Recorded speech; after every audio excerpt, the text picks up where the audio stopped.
Ladies and gentlemen, happy holidays from Second Take. It is great to be with you guys for another exciting week of sports. I am your host, Armand Sadler. That's Jill. Jill, how's it going? How are the holidays for you?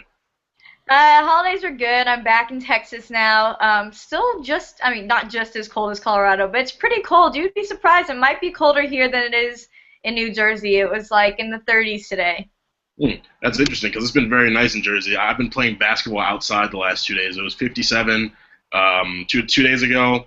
It was about 50 yesterday. It's been gorgeous. I really appreciate it, especially coming from Ithaca, where it's been pretty cold. But let us get into sports. We cannot just be in the holiday season without Christmas basketball. So let's jump into some Christmas basketball. We saw the Knicks lose, not surprisingly, to the Wizards. Quincy Acey was ejected for his encounter with his former teammate John Wall. So that was a very emotional game for him, playing against his former team that he was on last year. The Knicks did lose, not surprised by that. They're awful. We talk about it every week. I don't really think we need to say any more words about that. Moving on, we saw my Oklahoma City Thunder defeat the Spurs without Kevin Durant. Russell Westbrook played a monster game. I believe his stat line was 32 points, 10 assists, 5 rebounds, 5 steals. He looked amazing. He's really been holding it down for us. Definitely making an MVP push as well. A lot of people look at him and Anthony Davis as the favorites for MVP right now. Oh, I'm very don't leave out James Harden. James Harden is making that MVP push. I mean, this guy, if you haven't been watching a Rockets game, just look at the stats. I mean, I said that he dropped like 43 one game, and he's doing that like a lot, 30 points a game. He's killing it. And the Rockets, we'll talk about this, but the Rockets are making big moves. Yes, very, very good points. Moving on to more Christmas basketball, we saw LeBron James return home. Well, not return home, but return to his former team, Miami. Took a loss. The Heat defeated the Cavaliers by 10 points. Very emotional game for him. We saw him and Dwayne Wade exchange in a very passionate embrace before the game, and then I looked at Dwayne Wade's performance as the ex-girlfriend showing the old boyfriend basically what he was missing. Wait, Dwayne I literally tweeted the exact same thing. That is how he played.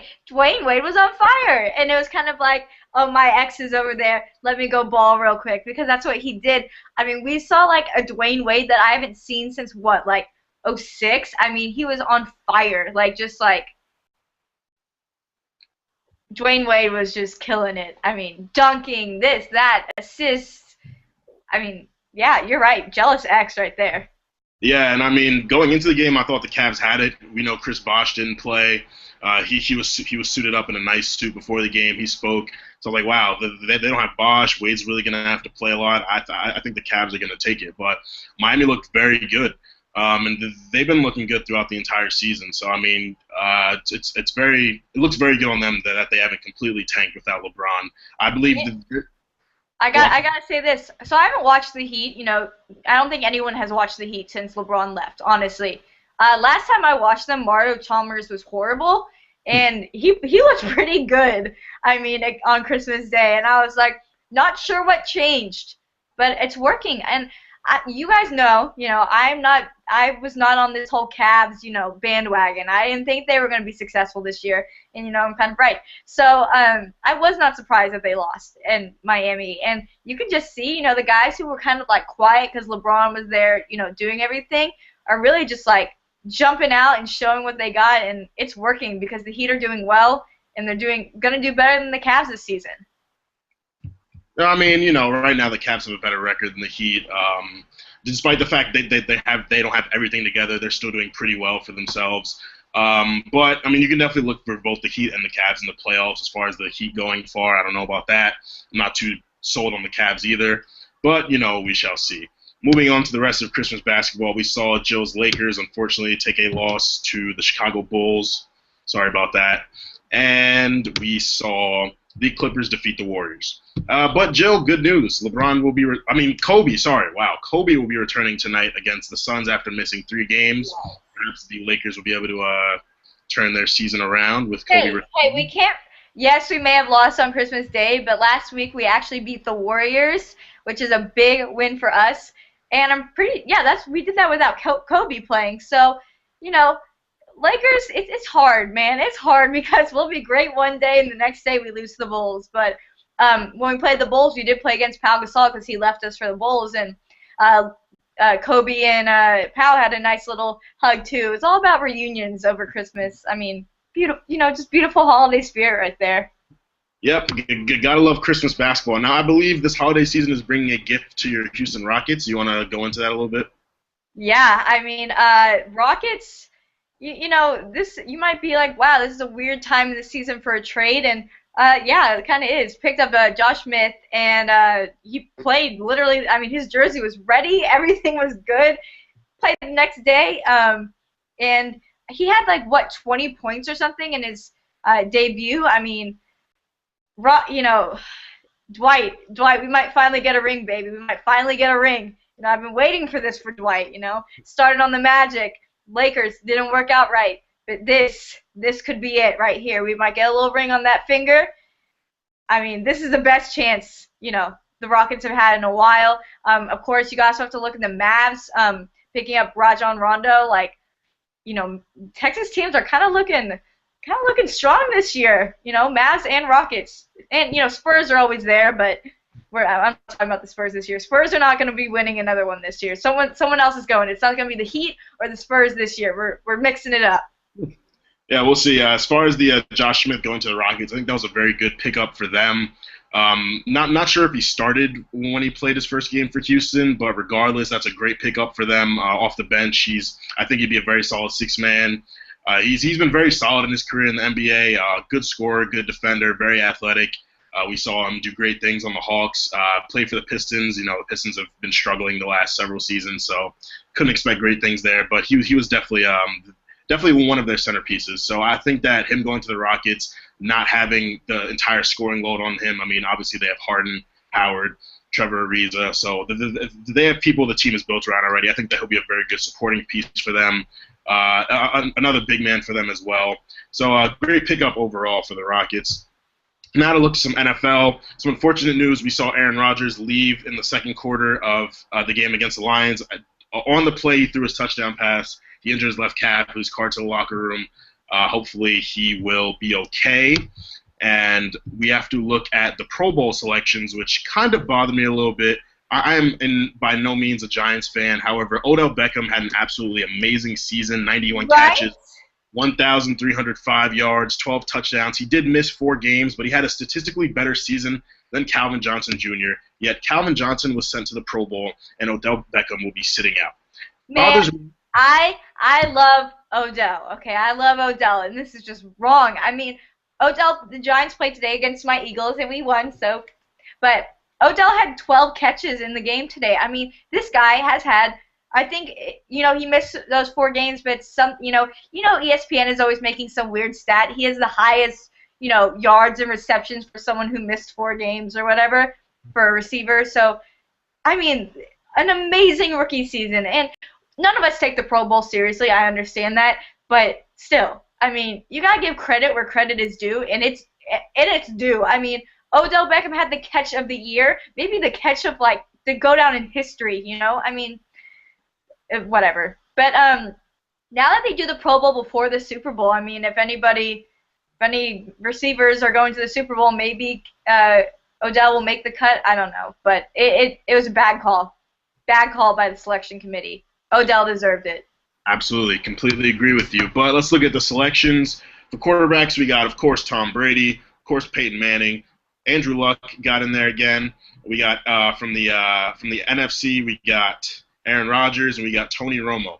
And Ben Roethlisberger. So we have 4 AFC quarterbacks and 2 NFC quarterbacks. Joe's making a weird face. What is bothering you, co-host? Ben Roethlisberger and Tony Romo is bothering me. It's bothering me.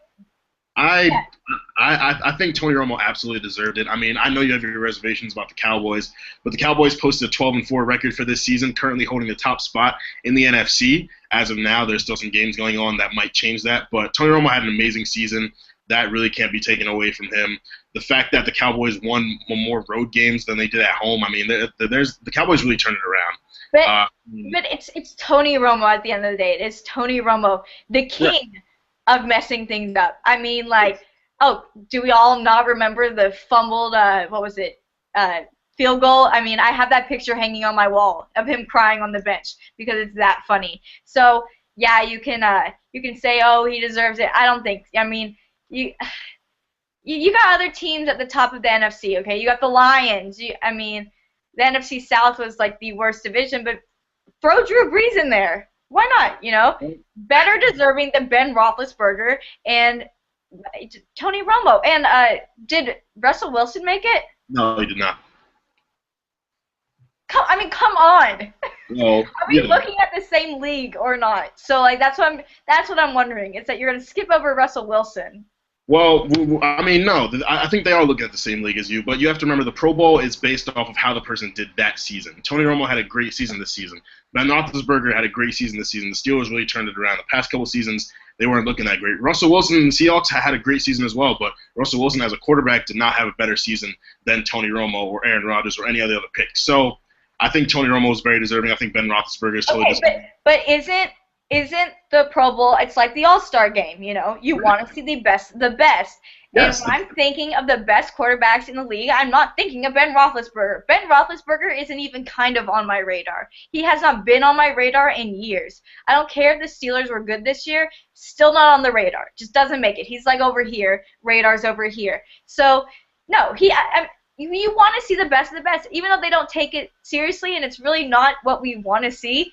Still, I mean, it's all about principle here, and I'm a little offended. I think that they messed up. They blew it. I want to see Russell Wilson.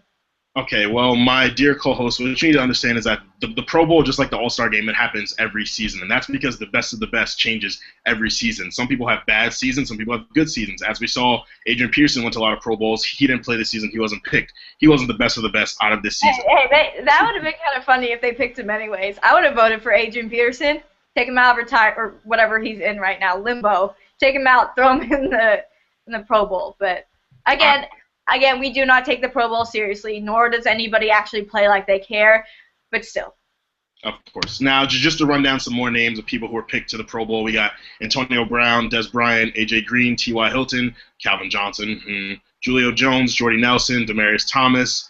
Tight ends, we got Jimmy Graham, Rob Gronkowski, Greg Olsen, Julius Thomas. Running backs, Le'Veon Bell, Jamal Charles, Arian Foster, Marshawn Lynch, LaShawn McCoy, Joe's happy about that, DeMarco Murray, great season. He also set the single-season record for rushing today for the Cowboys, as did Des Bryant set the single-season reception record that was held by Terrell Owens from the Cowboys, so, congratulations to them.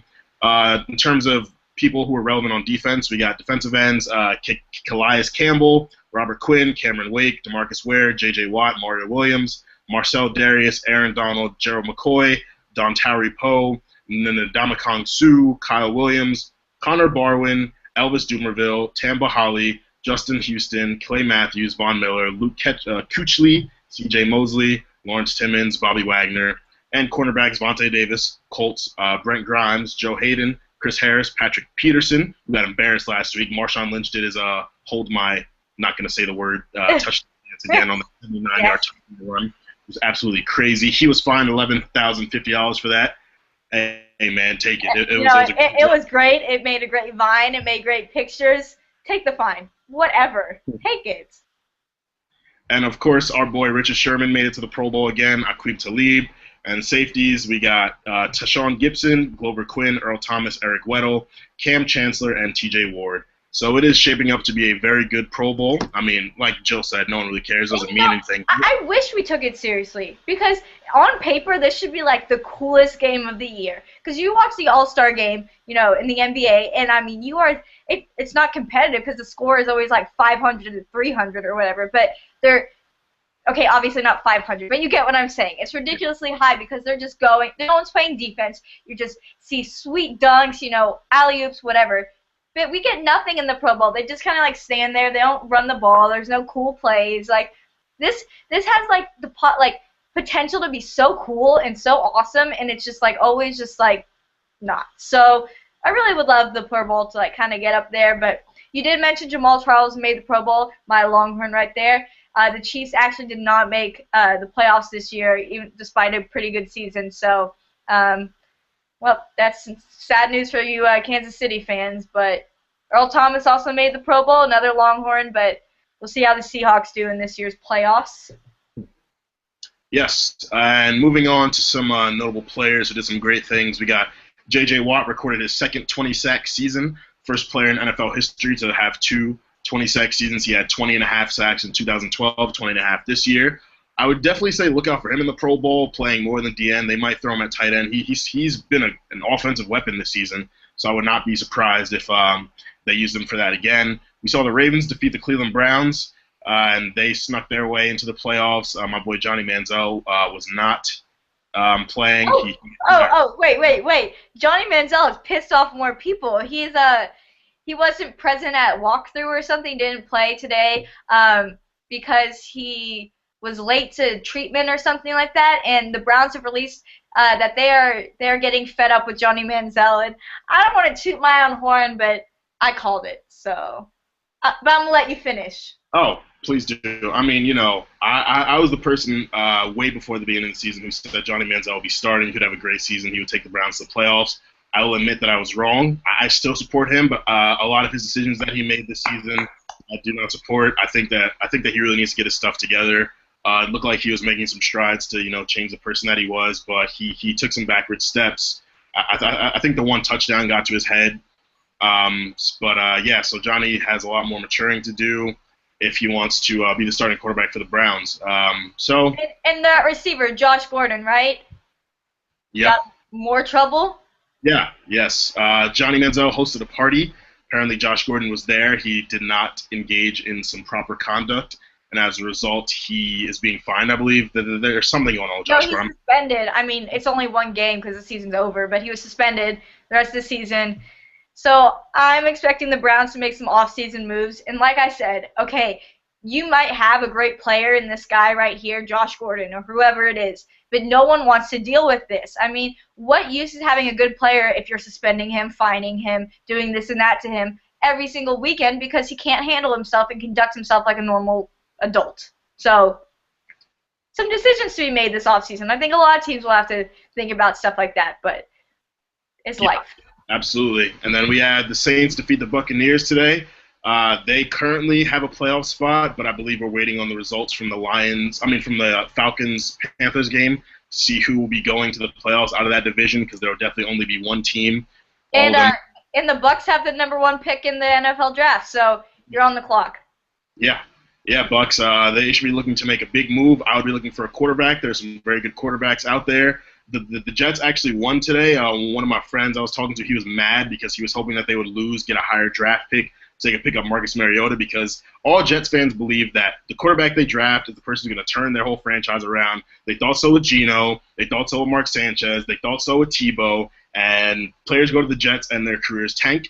So I think the Jets should be looking elsewhere. Maybe they can pick up a really good receiver, and that could change. Or just don't ruin someone's life like that. I mean, it's the same thing with the Browns and the Raiders. It's just like, just to those GMs, guys, just be decent. Just like, don't ruin a good guy's, life. Like, his NFL career. Don't bring him there to just never appear again. Like, so many players have gone to the Raiders, and it's just like they go, and then you never hear about them again.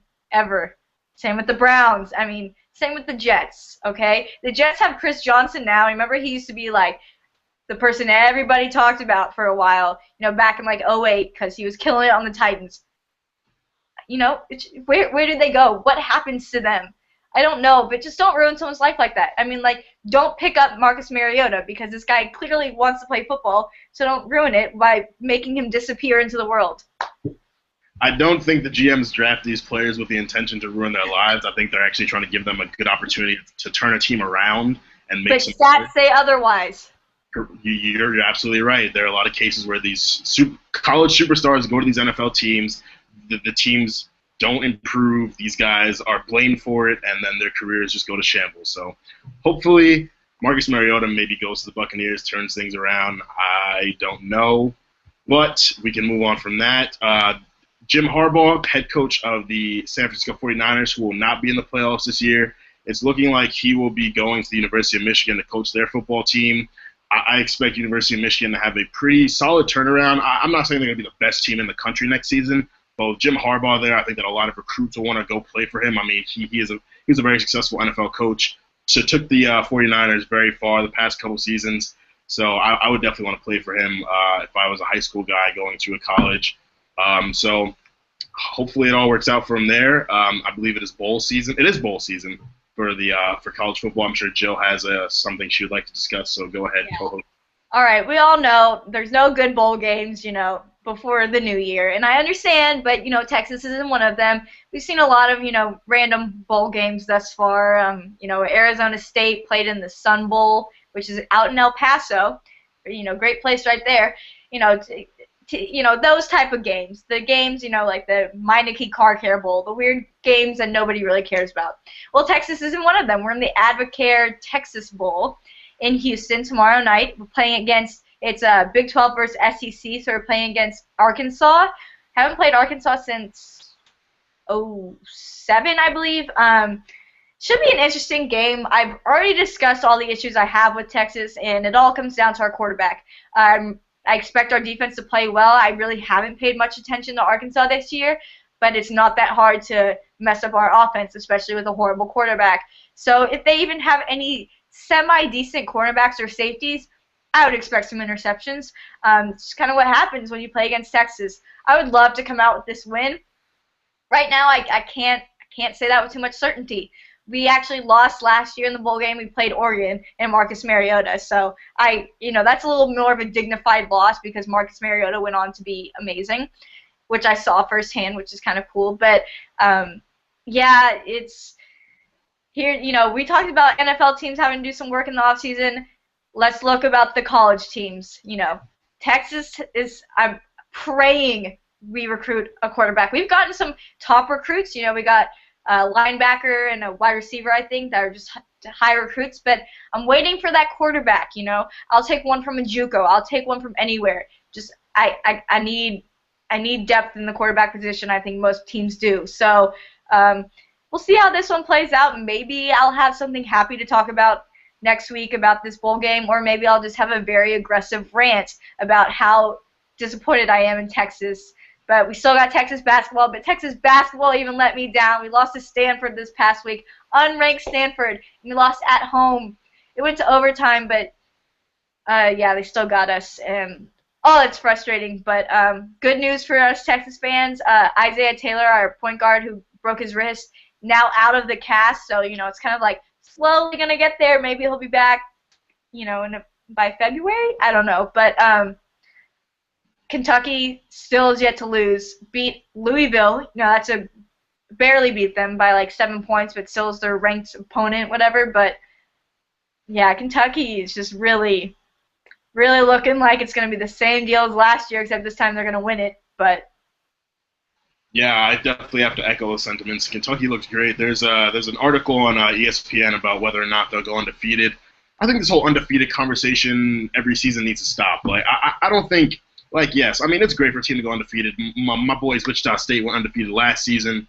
They didn't go anywhere in the tournament. They got knocked out, I believe, Sweet 16. So, yeah, you can go undefeated. But, at the end of the day, it's all about your national championship rings or how far you go in the tournament. And we talked about this last year. Remember with Syracuse? Syracuse was, undefeated for a while and then just blew it right before the tournament. We were saying you need to get that one loss over with because otherwise you're going into the tournament with, so much on your shoulders. And I was explaining, Texas is a very good team, and on paper, we should have beat Stanford. But the thing is, when you're a ranked team, especially in the top 10, everybody who is playing you is coming to beat you, to be the upset of that week, to get that 15 minutes of fame on ESPN about how they upset a top-ranked team. So you have to be on your A game every week. And, we're probably saying there we're playing unranked Stanford, that's going to be easy, because it's like playing Long Beach State, who we also had to play. But it's not that, stuff happens, especially when they have been practicing, saying, we're going to dethrone them this week. And, right now, all the top teams have a target on their back, especially Kentucky. Everyone who's on Kentucky's schedule is wanting to be that team, wanting to be the team who upsets the Kentucky Wildcats. They got this. And they're going to want to get a loss in before the tournament because that's going to psych you out. It's extremely mental. And, Syracuse got their loss out of the way but then proceeded to lose some more. So that's where they got in trouble. But, yeah, you need to get that. Undefeated is overrated because the amount of games you play in, basketball, it's unrealistic. Yeah, absolutely. I mean, it's great to go undefeated. There's nothing wrong with that. I would totally love to see them go undefeated. But the facts are, ranked teams have more pressure on them than unranked teams. If you're a ranked team playing an unranked team, you have to be playing your best because an unranked team is going to play hard to try and beat you, as Joe said. Now, realistically, I don't see any teams in college basketball who could beat Kentucky right now, but I can say that, and then they could go lose to Boston College or Long Beach State or just somebody tomorrow. So and it's always the people you don't expect. Your Wichita State boys lost the other night to George W. Wait, one of them, Georgetown, George Washington. I think it was George Washington. So I mean, they're unranked, so it's like, you know, they just come out of nowhere. And we've seen this thing about, you know, undefeated. Remember when the Patriots went undefeated and then they lost? Like, you know, it's just, you lose. If you go undefeated the whole season, you'll lose in the games that actually matter, and that's not what you want. You would rather, you know, get like 2-3 losses in during the season and then kill it in the tournament, kill it in the playoffs, whatever it is. But we've made this whole thing about undefeated, so Kentucky, take a loss. Like, you'll feel a lot better afterwards. So. Yeah, as far as the show, that's everything I've got. I'm actually looking at the TV right now. Aaron Rodgers has stepped back into the game. He's limping around, but this is a big game for the Packers and Detroit. I believe if the Packers win, they'll take Detroit's spot at the top of the division. I mean, or if Detroit wins, they'll keep their spot. So it's a big game for both teams. And Aaron Rodgers MVP? Perhaps. I don't know. I mean, you definitely have to throw DeMarco Murray up there as well as Peyton Manning. I think those two are definitely strong candidates. But I'm looking forward to watching the rest of the game. So if Joe has nothing else to say, I'm going to. Yeah, we'll go back to watching football, and let me give a cheesy joke. We'll see you next year. Oh, God. But yes, we will see you guys next year. I hope you guys had a great holiday season. Kwanzaa, Hanukkah, Christmas, whatever you celebrate. Enjoy the New Year's. Stay safe out there. No drunk driving. And we shall see you all, hopefully, next week.